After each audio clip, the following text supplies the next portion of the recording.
New Thought Media Network. We are a global broadcast network of positive music, media, and entertainment, inspiring humanity's evolution along the journey of enlightenment and creating a world of love, peace, empowerment, and prosperity for all. New Thought Media Network. Positively inspiring.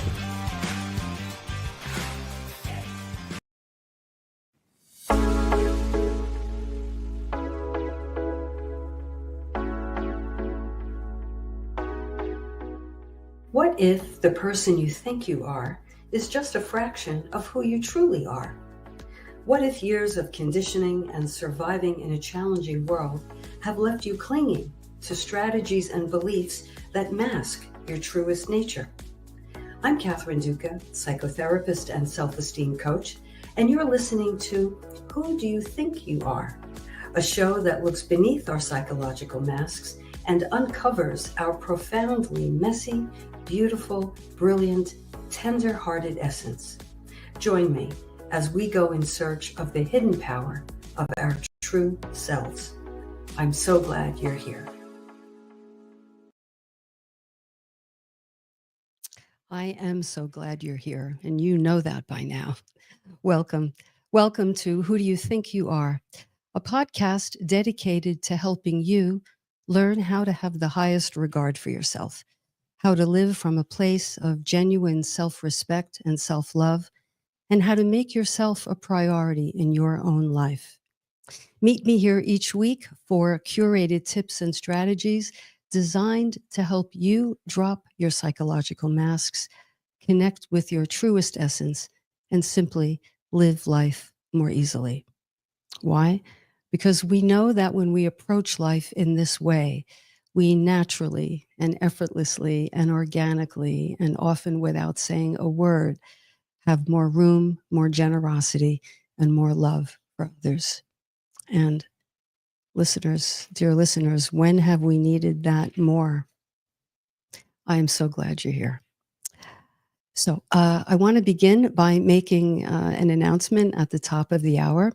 I will not be with you live the next 3 weeks. I will be back on June 29th. I'm going to be doing some traveling out of the country.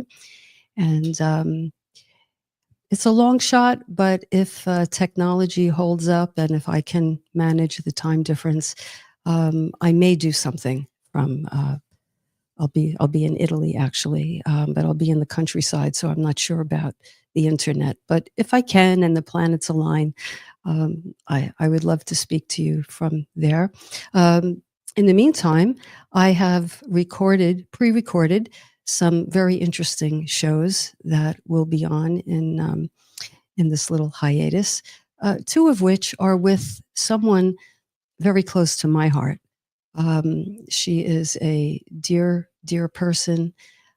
She is an outstanding, gifted healer and psychotherapist. And I have known her for going on 5 decades.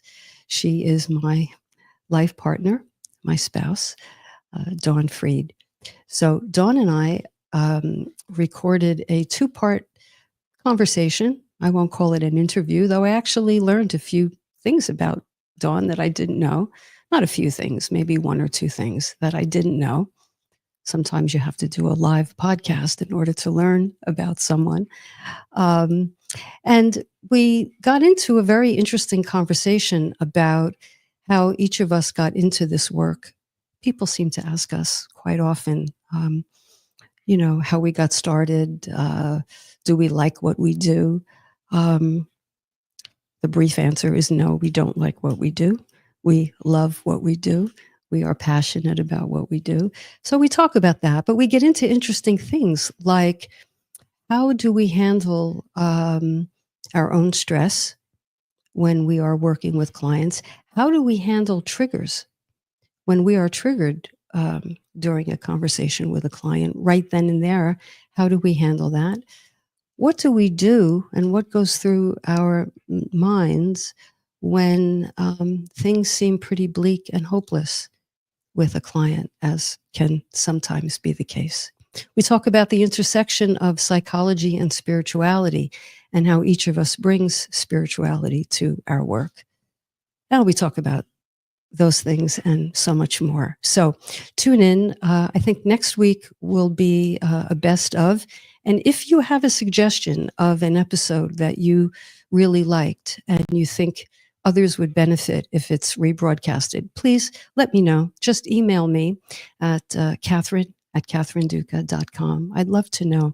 I have to say that based on the numbers, and you all know how this goes, it's very much a numbers game in terms of visibility on social media and live shows like this.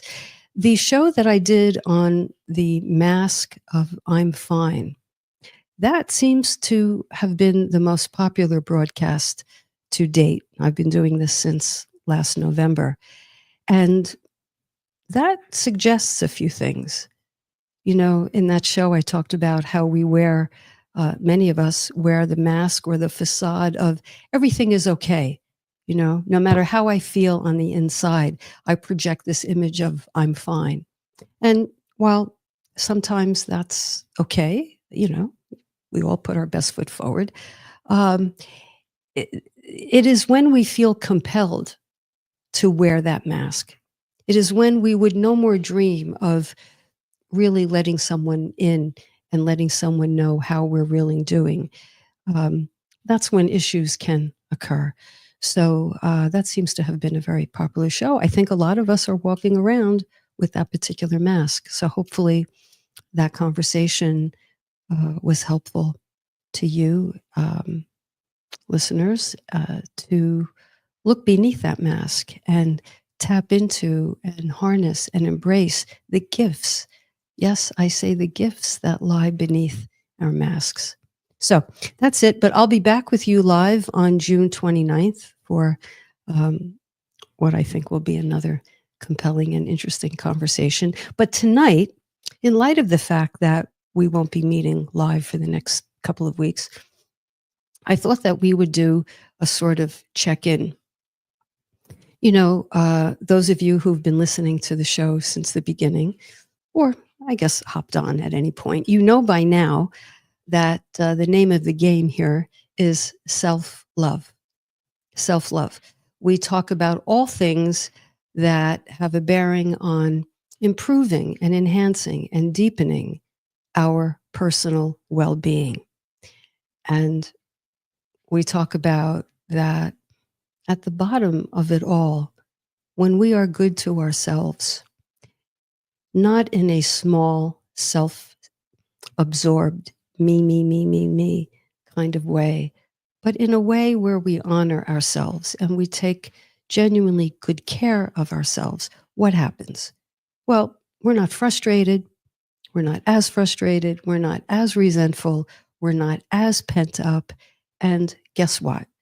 We just naturally have more patience, more tolerance, more benevolence for the people whose paths we cross.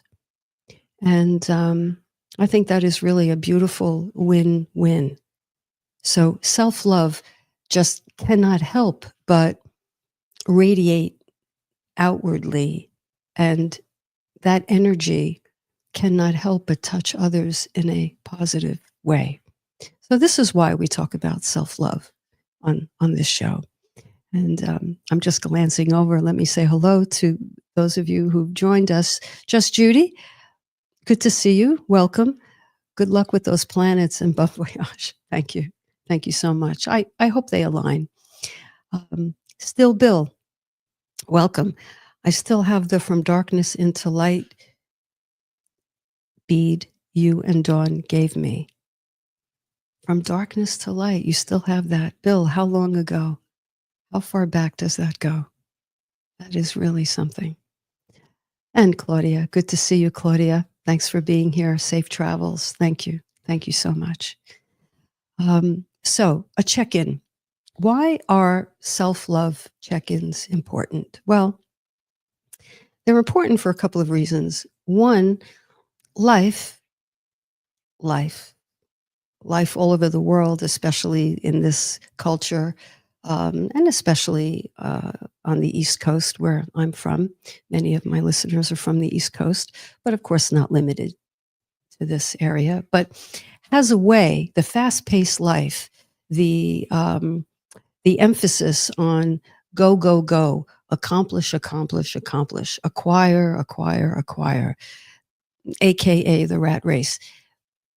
This kind of living has a way of moving us along, pushing us along, pulling us along. And many of us adapt to this way of living just kind of on autopilot, right? We just go with the flow, and one day merges imperceptibly into the next, imperceptibly. Somebody help me with that. Into the next day. And I find in my own life and in my work with clients, if we don't stop and deliberately pause and take stock of where we are with ourselves, then we can just get pulled in and one day becomes the other. And then we find ourselves at some time in the future saying, how did I get here? How did I get here? And beyond that, life can feel a little bit like Groundhog Day, can't it? So I think it's very important to consciously and deliberately take stock of where we are.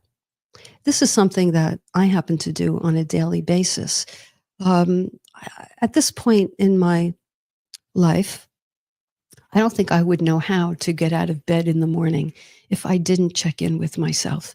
It's just become an automatic thing that I do. So I open my eyes, I come to consciousness, I immediately express gratitude for the gift of opening my eyes.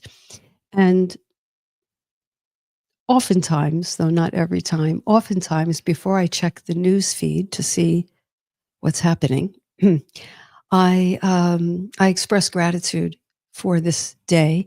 And I do an automatic, doesn't even have words at this point, but it's an automatic kind of GPS for myself.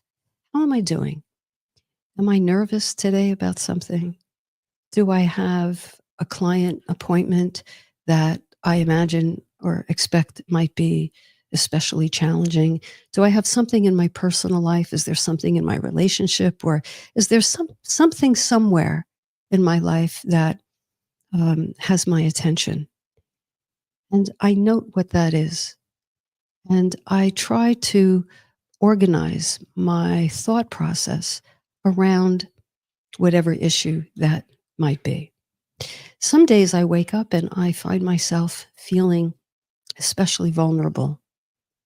And at first, I may not be able to put my finger on it. I might not know why. Why do I feel this way? I just feel, maybe I feel shaky, maybe I feel anxious, maybe I feel some sense of dread. Whatever it is, I find that by looking inward and figuring out where I am, I find that I can then go in to myself and ask myself some questions. What is it that I'm perhaps anxious about? And what is it about that situation or that meeting or that interaction that is making me nervous? And when I go in and I probe and I ask myself a couple of pointed questions, I can usually pinpoint what it is, and then I can deal with that more effectively. I can give myself an action plan. I can certainly give myself grace. Sometimes I realize that I have to make a telephone call that I've been putting off. And if I find myself apprehensive, I am able to identify what the apprehension is about. So you get the idea.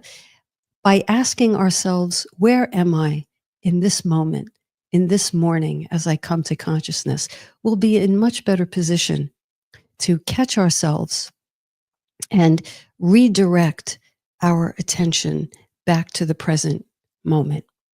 You know, you've heard me say so many times on the program that when we live too much in the past, it's easy to become depressed because the past is where regret lives. It's often where disappointment lives, mistakes. I wish I had, I could have, I should have. Why didn't I? That kind of thing. So living in the past often lends itself to us feeling a bit depressed. Contrast that with living in the future. Living in the future. How does that feel? Well, when we live in the future and we project ahead, we can tend to feel very anxious. Why? Because the future has very few, if any, answers. Did you ever find yourself saying, well, what if that happens? Okay. And then what if the next thing happens? And the next thing and the next what if? We can literally what if ourselves into, the stratosphere. And that really doesn't serve us as well as we think it might. We think we're and I to tell you the truth, I do a bit of that, and I have to redirect myself because I think I'm planning and I think I'm rehearsing for something uncomfortable to happen. And I think that if I rehearse it, I can get ahead of it. Well, most of the time that doesn't happen. Most of the time, what happens instead is I generate so many unanswerable questions that I find myself in a bigger unknown than I started. And I try not to do that so much anymore. So when I find myself looking behind me or looking way ahead of myself, I try to redirect and come back to the now. I come back to the now. And I accomplish that in a couple of ways. And as a strategy, I'll pass this along to you. Using our senses are a wonderful way to get grounded in the present. What am I feeling right now? What am I hearing? What am I, tactily, what am I feeling? Okay, how does the air feel on my skin? What am I hearing in the distance or right around me? What am I tasting? You know, so that has a way of anchoring ourselves because when we're in our sensory experience, we are in our body, and our body, being connected to our body, is really a form of self-love. Now, with that, there's a caveat to that. Those of us who may have experienced trauma in the past and have not yet, let's say, resolved the trauma sufficiently, being in the body can be a scary place to be. So if you notice yourself having that experience where you find it too uncomfortable, maybe even threatening to be in your body, so you have to be all the way up in your head, get some support for that. Get some support for that, because in that case, it is difficult to descend into the body if the body has experienced some things that were very unpleasant or dangerous or painful in the past. Okay, I hope I'm conveying that clearly. With that, I see some other people have joined us. Ginny, welcome. This might be a good practice before bed as well for better sleep. Checking in, absolutely, absolutely, Janine. You've heard me say at the end of the show, try to get a good night's sleep. Let your cares and concerns, let them go just until tomorrow morning. Good chance they'll be there in the morning. Nothing to do about them now. So check in. What's worrying me? What's preoccupying me? What is it that I'm having trouble let go of? And that may, in fact, give you a better night's sleep. Thank you. And Ari is joining. Ari, welcome. Ari is saying, hi, Mommy. Okay, I think that's meant for Janine. We have a mother-daughter team here. I love that. I love that. Welcome. Welcome, both of you. Patricia, good to see you. Welcome.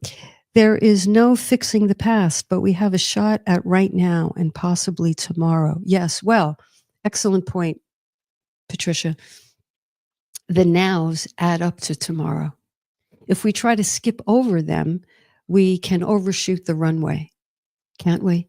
So being in the now and experiencing it for everything it presents to us can really be a gift. And I think we'll get into that more as we have more of a dialogue in the second half of the show.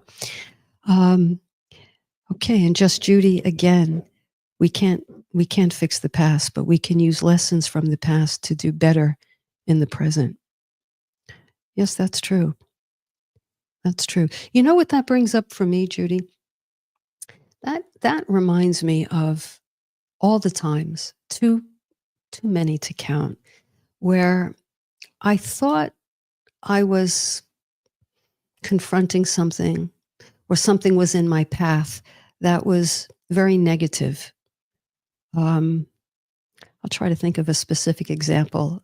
One escapes me right now, but I remember the feeling that I've had very often of like, oh, this is a negative thing. This is an unwanted thing. I don't want to go to that event. I don't want to necessarily interact with those individuals for whatever reason. I don't want to go to that place.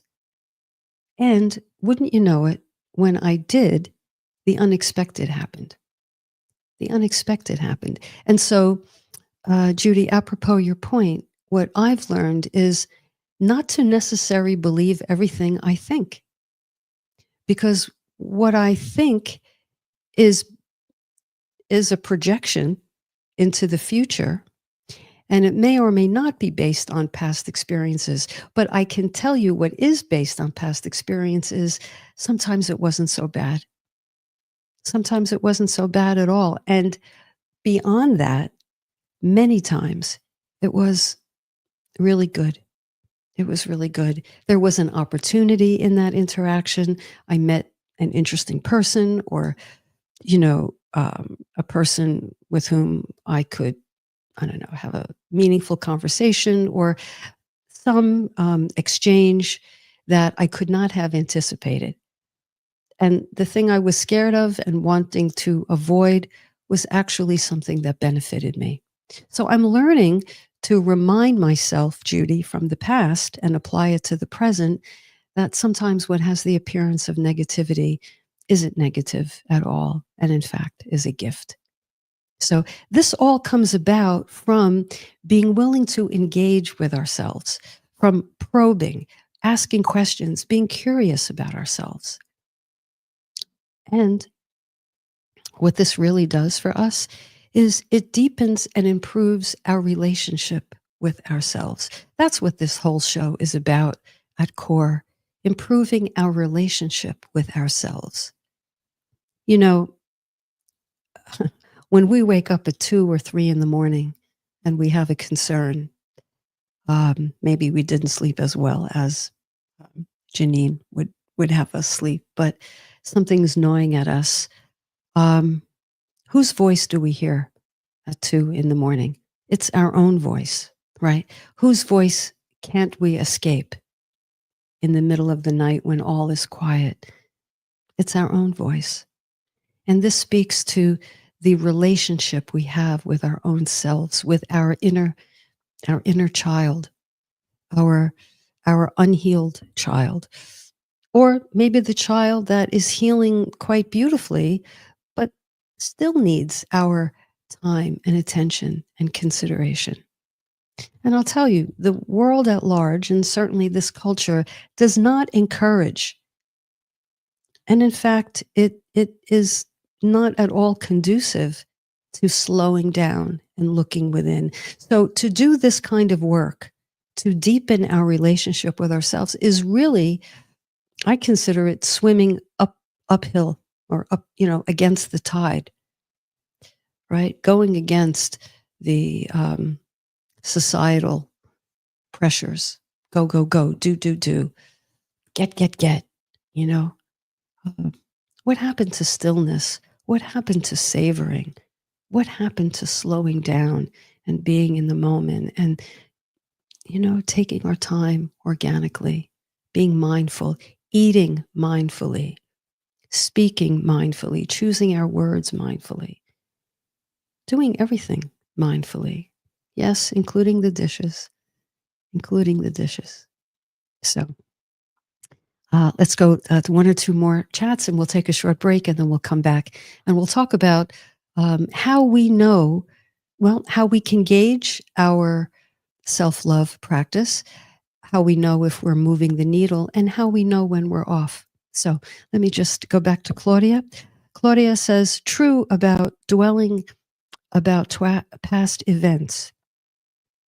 Live in the present the best way you can and hope the future will be a good one. The future can bring an anxiety for we don't know what tomorrow will bring. Well, yeah, that's of course true. But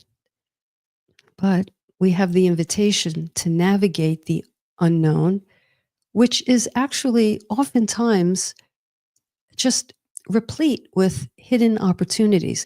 But when we are swimming in, I'll call it an ocean of unknown, of unpredictability, it can be destabilizing. So what do many of us do? We grab on to anything we can, or we steer things, even if it's in a negative direction. We steer things just to have something to hold on to that we know. I know this is going to be bad. I know it's going to be dreadful. I know this person is going to criticize me, or I'm going to go into my supervisor and, she's just going to give it to me. I know it. I know I failed that exam. I just know it. So, I think part of psychological growth and maturity is developing a tolerance, more of a tolerance for the unknown and being willing. I know this is counterintuitive.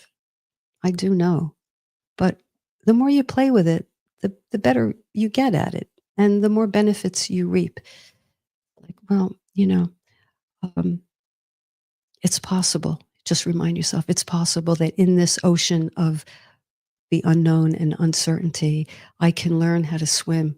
I can learn how to float. I can learn how to tread water. I can be, and I can avail myself of something perhaps much greater than the little thing I was clinging to just to feel some kind of certainty.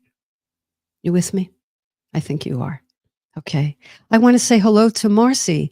Marcy, welcome. I think you might be joining me for the very first time. Welcome.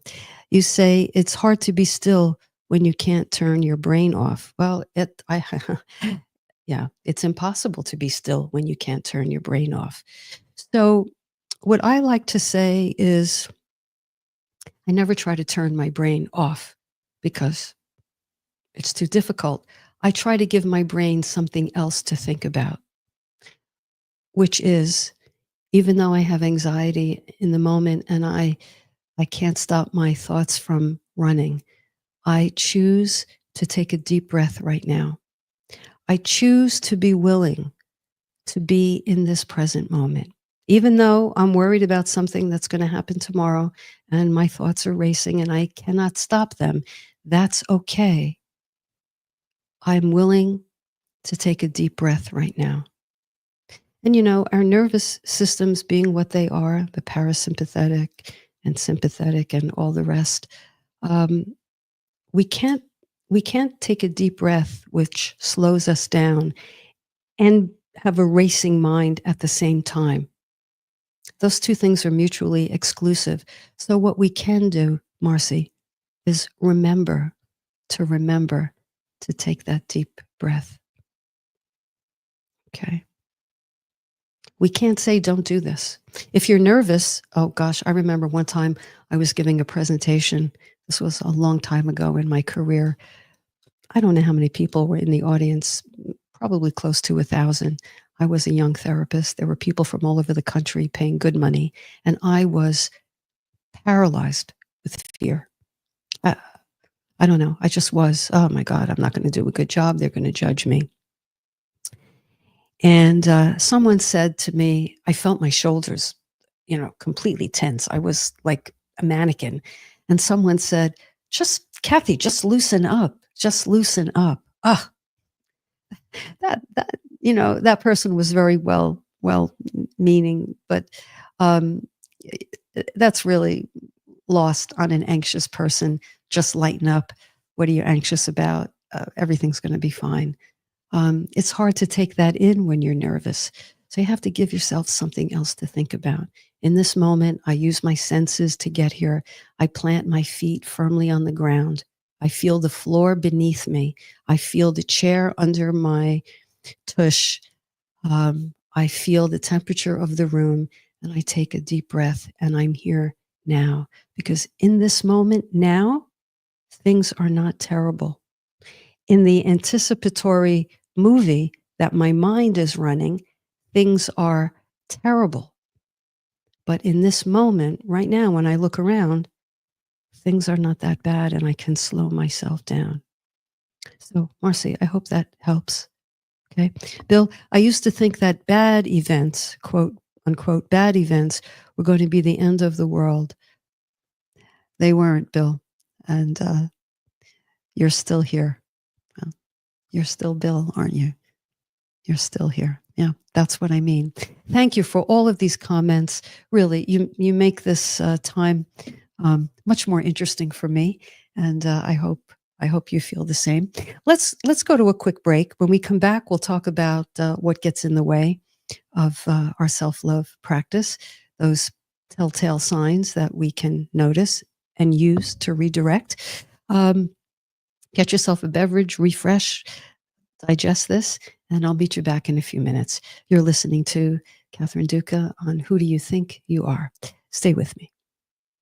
Please help us say thank you to our organizational sponsors, including the Hefferland Foundation, Affiliated New Thought Network, International New Thought Alliance, Science of Mind Archives and Library Foundation, Center for Spiritual Living Denver, Center for Spiritual Living Midtown, New Thought Philadelphia, Planned Happiness Institute, Summit Center for Spiritual Living, One Heart Retreats, Center for Spiritual Living on the Lake, Unity Kitchener, Unity Spiritual Center Ottawa, Om Center for Spiritual Living, Satya Center, Begin Within Ministries, Center for Spiritual Living North Jersey, Unity of Savannah, and the Center for Spiritual Living Seattle,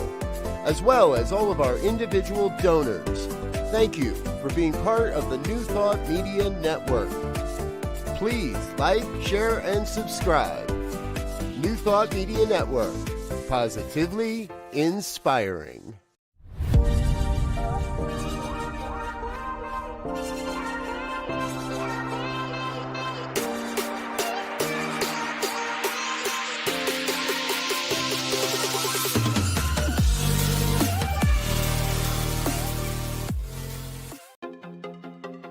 Welcome to the Convention of the Americas 2025, Rising Together.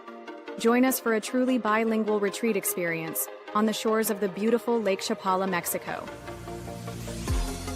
July 22nd through July 26th, 2025, at the Hotel Villa Monte Carlo in Jalisco, Mexico. Featuring Reverend Jeffrey Ryan, Dr. Jose de Lira Sosa, Reverend Dr. Kathy Ann Lewis, Reverend Dr. John Waterhouse, and Reverend Dr. David Bruner. Registration is now open, and payment plans are available. Simply visit www.conventionoftheamericas.com. Come be part of a transformative gathering with powerful presentations, workshops, networking time, and just good old relaxing and connecting. Plus, you can learn more about the science of mind and how to live this powerful philosophy in your life. Transform your life at Convention of the Americas 2025, Rising Together.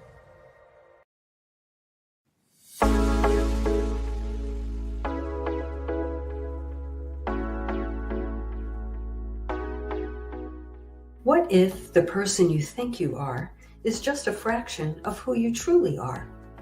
What if years of conditioning and surviving in a challenging world have left you clinging to strategies and beliefs that mask your truest nature? I'm Catherine Duca, psychotherapist and self-esteem coach, and you're listening to Who Do You Think You Are? A show that looks beneath our psychological masks and uncovers our profoundly messy, beautiful, brilliant, tender-hearted essence. Join me as we go in search of the hidden power of our true selves. I'm so glad you're here. And welcome back. If you're just joining me, you are listening to Who Do You Think You Are? I'm your host, psychotherapist, and self-esteem coach, Catherine Duca. And we have been talking about self-love and doing a self-love check-in,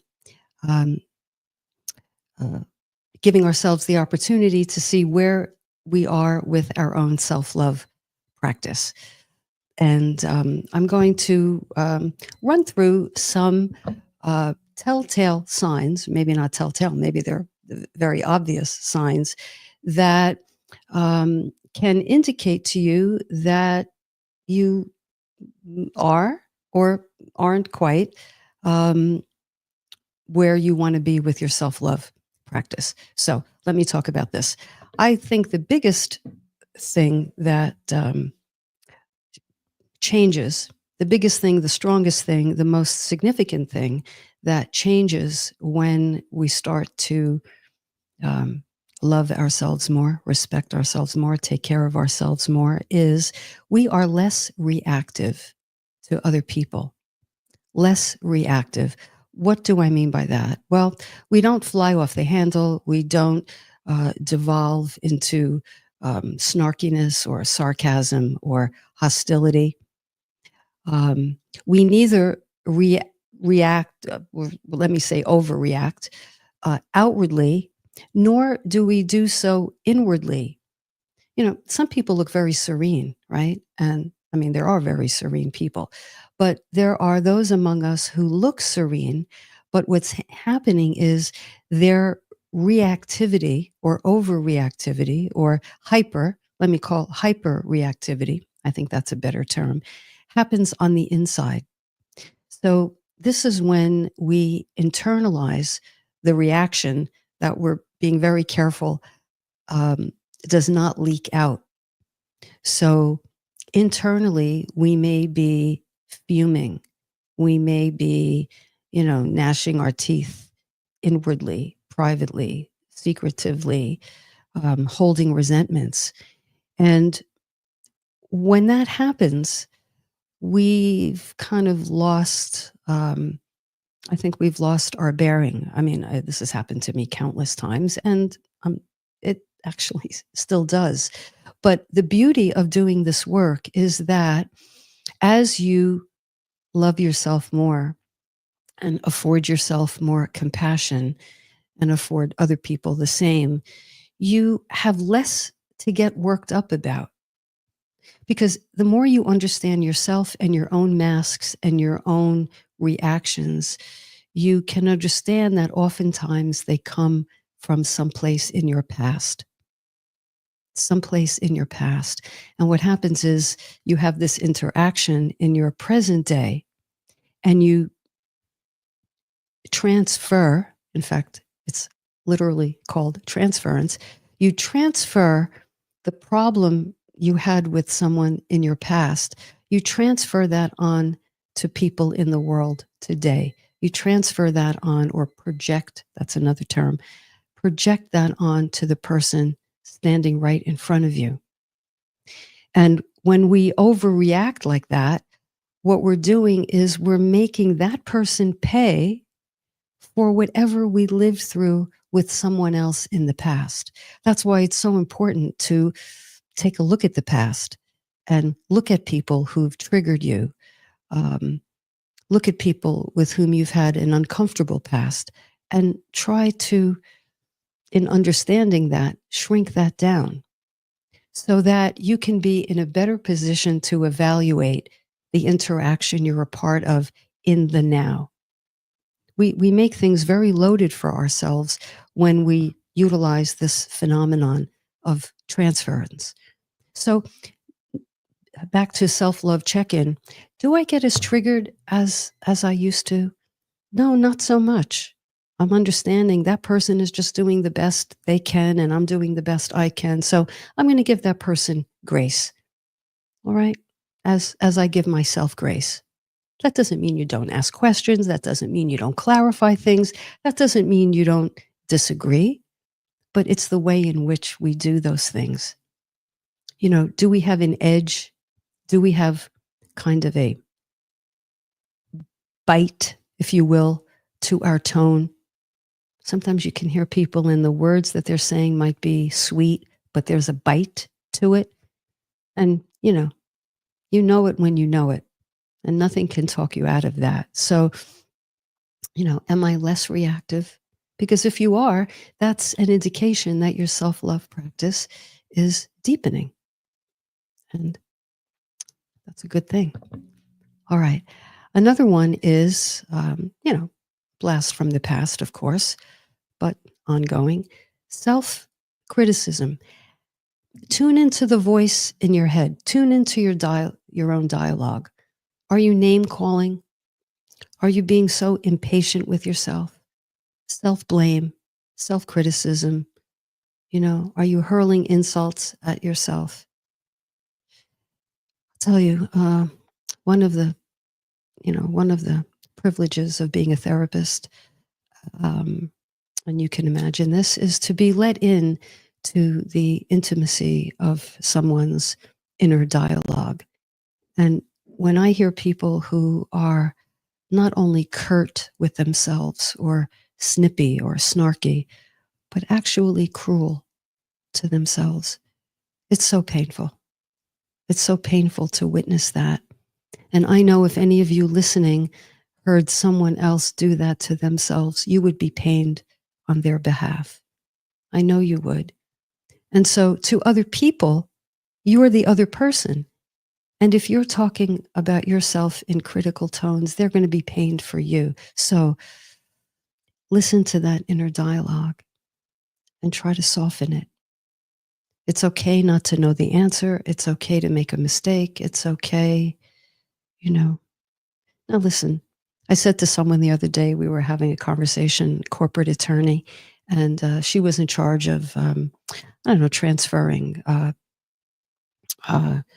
was it several $1 million or maybe a couple of tens of millions of dollars is what it was. What's $1 million these days? I think it was tens of millions. And I mean, this was a big thing. This was a big thing. She made an error and transferred it to the wrong account or whatever it was. I didn't quite, get into the minutia, but because the big thing was she was beating herself up. Now, yes, of course, it's a consequential, error. I mean, who wouldn't feel some kind of way about that? But it's the degree to which we chastise ourselves and demean ourselves. And if we're in self-love, yeah, we're going to get uncomfortable when we make a mistake. But do we have to indict ourselves? Do we have to beat ourselves into the ground? Does that help anything? It doesn't. So as we make mistakes, let's gauge how much of a break we give ourselves. How much latitude do we give ourselves? Okay, mistakes are not fun. Who would disagree? But we make them because we're human, So self-criticism. Chat? Let's see. Okay, that's before. Okay. Claudia says, I think this is interesting. I find playing music and singing along can redirect unpleasant thoughts. That's exactly true, Claudia. And I'm glad you said that. That's where we give our mind something else to do. We don't say stop doing that because we can't. We redirect, recalibrate, like any GPS when we change course. Thank you for that. Okay. Same. Janine says, same for me, Claudia. Music helps so much. Janine, I think you're a dancer, aren't you? Haven't you been guilty of dancing around the house? And, until you kind of forget about what was bothering you? I think you mentioned that once. Dancing, singing. Great. Bill says, I've learned to cut myself and the rest of the world a break. None of us have ever lived this life before. That's right. You know, that's right. Comes to mind, Father, forgive them. They know not what they do. I mean, forgive the mistakes. So, busted, Janine. You're busted. You are. Yes. All right, let me continue. So, inner dialogue. Do you criticize yourself? Do you revert into people pleasing, or have you started to kind of dig your way out of that and know that you're entitled to your own values and your own opinions and your own, curiosity, right? When we people please, and this is not to say we don't occasionally put our needs aside for other people. That's the give and take of life. That's reciprocity. That's, mutuality. That's a beautiful thing. But people pleasing is another story. People pleasing is when I have to tailor my remarks, tailor my opinions to thread your needle so that you will like me. Does that sound like self-love? That sounds like self-survival. Absolutely. And many of us had to do that to keep the peace, maybe in childhood, right? We had to go along to get along in our homes, perhaps, or in our schools, otherwise we would get disciplined or punished. So people pleasing is an adaptive response to a feeling a long time ago that we just couldn't be who we are. So we had to put the spin on it. And the longer we do that, the longer we forget who we truly are. So ask yourself, where am I with the people pleasing? Am I lessening that a little bit? Okay, because if you are, your self-love practice is beginning to take hold. All right. Comparanoia. Comparanoia. All right, that's not an original term. I got that from a colleague of mine, Gene Montricelli. He uses the term comparanoia. When we compare ourselves to others, is that self-love? The whole world is on some sort of continuum. There is always going to be someone's who do things better than we do, but there's always, also people who do things worse. I mean, we have to accept that. We have to accept that. If we get overly bogged down in comparing ourselves, we're going to feel great when we feel somewhat superior, and we're going to feel awful when we feel inferior. And, if we feel superior, all's well, as long as that lasts. But if that flips, we're back to the other. And so this teeter-tottering is not a feeling of being grounded. It's not being grounded in our core essence, right? These are impediments to self-love. They are all survival techniques. And so something that I've learned to do, I don't know where I got this from, but I sort of have a split screen in my mind with when it comes to these things.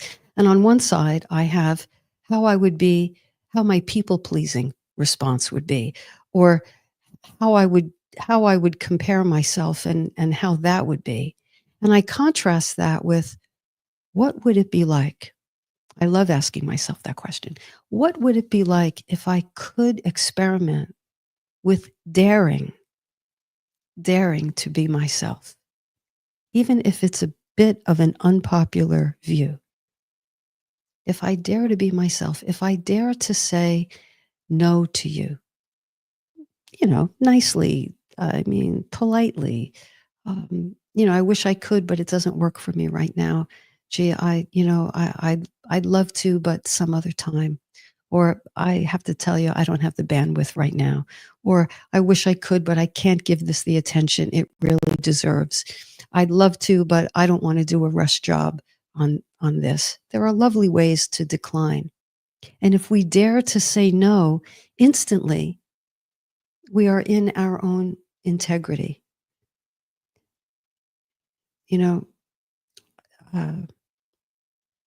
something else that occurs to me is that this is kind of a strong word, but people pleasing has an element of manipulation to it. I mean, people pleasers are among the nicest people around.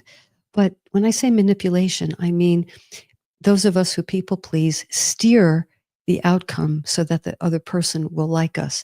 And so, in that sense, it's easygoingness dipped, or I should say it this way, it's manipulation dipped in nicey nice. It's manipulation dipped in a type of chocolate, if you will.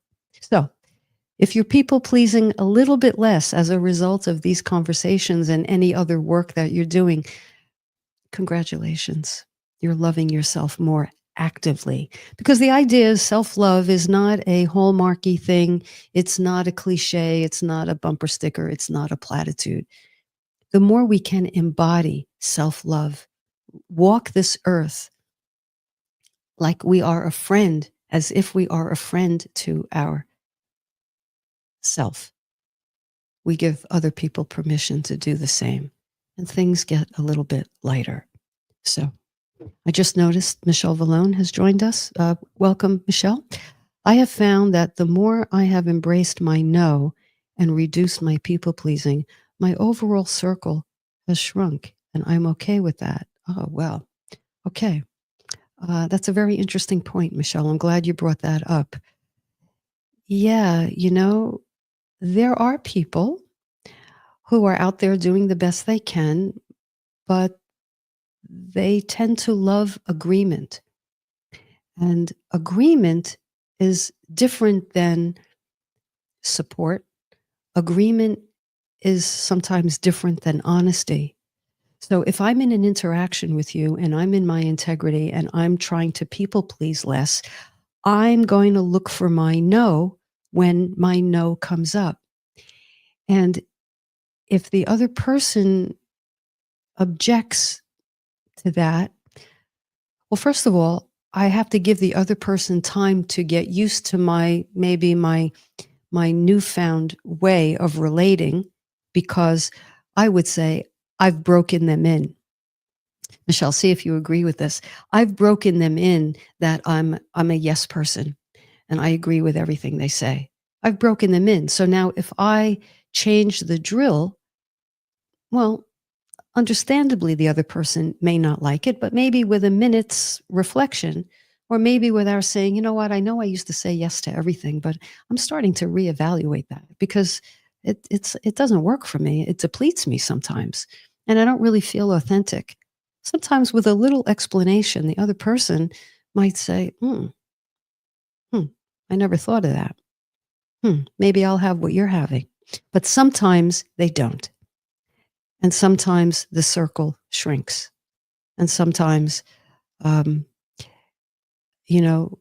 we look for in relationships, what we used to value, changes the more we deepen in self-love and the more we expand our consciousness. And that happens. And we have to be okay with it. Again, we're not against anyone. We're not against anyone at all, but we're pro ourselves. Good point, Michelle. Thank you. What else? Neglecting our needs, okay? Neglecting our emotional needs, our physical needs, neglecting our needs for sleep or nutrition. Again, if we're just on autopilot, we can let our lives get away from us. But if we accept the baton of being conscious creators in our lives, conscious co-creators, then we're more, well, this may sound like a contradiction. We are better able to steer the destiny of our lives without necessarily being attached to the outcome. Now, that might be a title for a podcast in itself.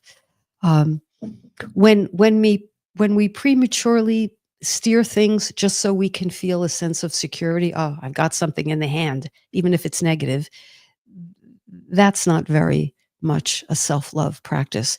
But when we are in our values and we honor our own boundaries, we steer the course of our lives, meaning I'm not at the mercy of things. I have more self-control. I'm not controlling anybody or anything outside of myself. I'm controlling, I'm giving myself safe parameters. So that's an important difference, a difference with a distinction, I feel. Marcy, if I said no, people in my life, Marcy, if I said no, people in my life would think hell has frozen over. Okay. And what if they did? Because here's the thing, Marcy, and I say this often to myself. I have to do this or that, or else. I find that tacking on those two words, or else, is very enlightening. Or else what? Or else I'll let them down, or else they won't like me, or else they'll think I'm selfish. Well, where did I learn those things? I mean, they may, because I broke them in like that. But maybe, maybe I learned those lessons that I had to be all things to all people, that I couldn't disappoint, that I had to take care of. And so I just internalized that roadmap, and now I do it all over the place, right? So hell would freeze over. And the question I would ask after that is, and what would that look like if hell froze over? See, when we go the one more question, our inner conversation gets interesting. So, Marcy, that can be rhetorical or that can be real. I mean, we're almost out of time, but I invite you to come back and talk a little more. I'm putting you on the spot, but talk a little more about, because I think that's true for all of us. If I change the way I normally am, the people who count on me to be the way I normally have been might have a reaction. And then where will that leave me? So then what's the alternative? Never to say no, even if you really, really, really want to? See, that then becomes, I think, a bit of a trap, right? So lots to reflect on there. I think I have time for one more difficulty boundary setting. Well, self-sabotage. Self-sabotage. Now, nobody self-sabotages on purpose. Nobody says, you know what, I'm going to get right to the end of my goal and then undo everything I did to get here. Or I'm going to procrastinate or, forget what I'm doing or lose interest as a pattern. Nobody does that intentionally. One of the reasons why we self-sabotage is because we might be afraid of failure, or something I think is even more interesting, we might be afraid of success. What happens if I don't know, accomplish the goal? What happens if I distinguish myself? What happens if I stand out? What will people think? Will people be envious or jealous? Will they think, who do I am? Am I too big for my britches? All the rest. So wherever, and I think I want to end on this note because I don't have another hour, as I often wish I did. Whatever stops us in our tracks, don't just say to yourself, I'm a procrastinator. That's just how it is. That's just how it is. No, ask yourself the one more question. Not so much why do you procrastinate, but the opposite side of the coin. What if I accomplished this goal? How would I feel? And how would the people around me possibly relate to me? Okay, so let's ask the one more question.